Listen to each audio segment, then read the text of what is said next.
13 अगस्त 1947 ये all India radio Lahore है। आप हमारे अगले ऐलान का इंतजार कीजिए। ਅਸੀਂ ਪਿੱਛੋਂ ਪਾਣੀਪਤ ਜ਼ਿਲ੍ਹਾ ਕਰਨਾਲ पानीपत ਜ਼ਿਲ੍ਹਾ ਕਰਨਾਲ जिला करनाल। अच्छा इंडिया च है ना?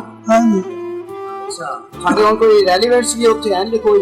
ਮੈਂ ਉੱਥੇ ਕੋਈ ਨਹੀਂ ਉੱਥੇ ਸਾਰੇ ਆ ਗਏ ਮੇਰਾ ਸਾਰਾ ਖਾਨਦਾਨ ਜਦੋਂ ਪਾਕਿਸਤਾਨ ਬਣਿਆ ਨਾ ਤੇ ਬਦਲਾ ਆਬਾਦੀ ਦੀ ਸਾਰੇ ਆ ਗਏ ਹੁਣ ਵਿੱਚ ਕੋਈ ਫੈਸਲਾਬਾਦ ਹੈ ਕੋਈ ਲਾਹੌਰ ਹੈ ਕੋਈ ਕਰਾਚੀ ਹੈ यूं करके बस चले गए। थानू मतलब कि इत्थे रजोवा सदात च कितना टाइम है? मुझे भी होगा 5-6 साल हो गए।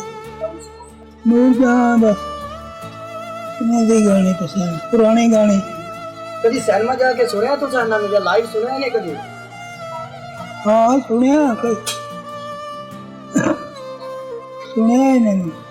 अच्छा केड़ी जगह पे? वैली सन में जी एचबी और सन में